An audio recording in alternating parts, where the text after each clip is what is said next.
20 ans, c'est le plus bel âge de la vie et il se trouve qu'aujourd'hui, dans l'actualité, on fête les 20 ans de la Fondation Vinci pour la Cité.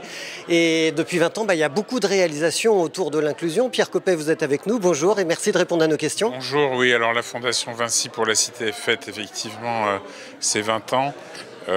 En donner les chiffres est bien sûr évocateur du travail qu'on a fait. Depuis 20 ans, la Fondation Vinci a dépensé 72 millions en aidant des projets. Les projets, c'est 5000 projets.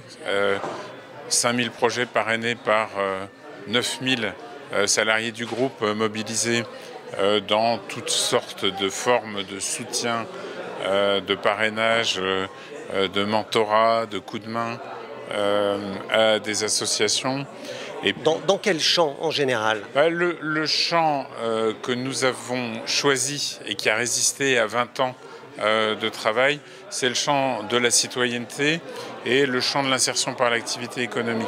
D'où l'engagement de tous vos collaborateurs qui sont souvent parrains d'associations. Oui, mais je voudrais d'abord dire que nous sommes une entreprise de construction, une entreprise de concession dans le domaine des transports et des infrastructures, et ça fait de nous un acteur omniprésent dans la ville.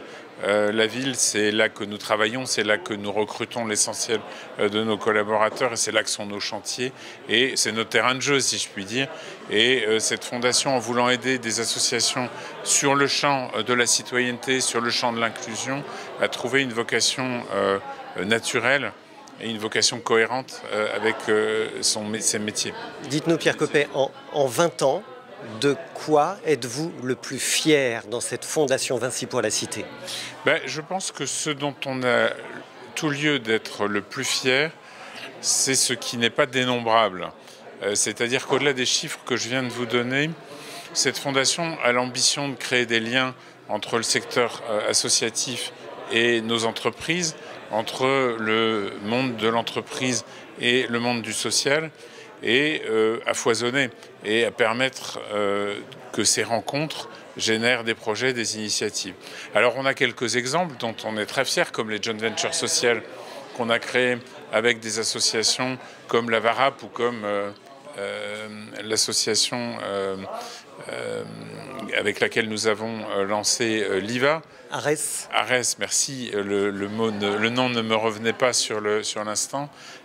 Ces joint ventures sociales, elles sont, je crois, la belle combinaison de ce qu'on peut faire en mêlant le travail social d'accompagnement des personnes avec le travail économique de nos entreprises pour permettre l'accès à l'emploi.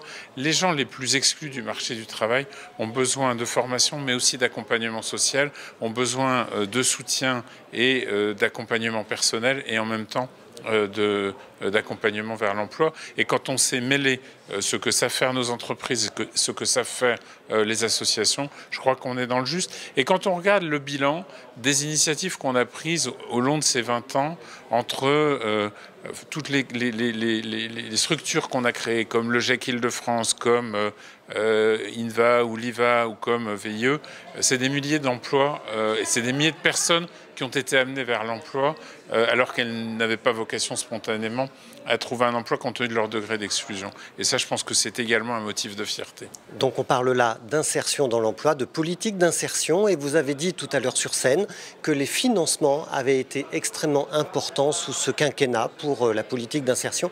Est-ce que ces financements sont aujourd'hui à la hauteur de ce qui est nécessaire et peut-être de vos attentes ? Écoutez, je sais que ce n'est pas politiquement correct dans le secteur associatif de dire ça, mais je vais le dire. La politique de l'hébergement d'urgence et la politique de l'insertion par l'activité économique ont bénéficié de financements qui ont cru de façon phénoménale au cours des 10 dernières années.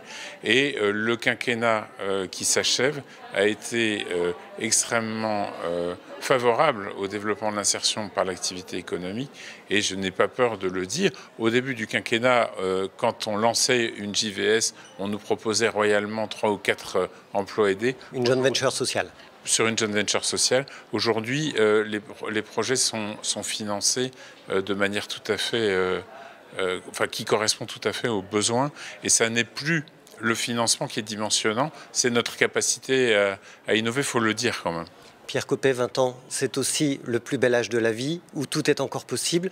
Quels sont vos projets pour les 4 à 5 ans, 2022-2026? Je sais que vous avez déjà dessiné votre stratégie. Oui, enfin, il faut d'abord dire que nous sortons d'une phase d'épidémie dans laquelle la Fondation a été très mobilisée. On a fait un programme particulier dans lequel on a pu mobiliser tous nos réseaux, toutes les associations partenaires, et on a fait, je crois, un joli programme dont on a peu parlé, mais dont on est également fier. Et demain, nos principes d'action, la décentralisation, le parrainage, la mobilisation des acteurs, les partenariats entre acteurs économiques et acteurs sociaux, le travail d'inclusion dans la ville, tout ça sont les priorités qui guideront notre action dans les 5 ans qui viennent. Merci beaucoup, Pierre Coppet. Merci à vous, merci beaucoup. Et très bon anniversaire, bien sûr, merci. à la Fondation Vinci.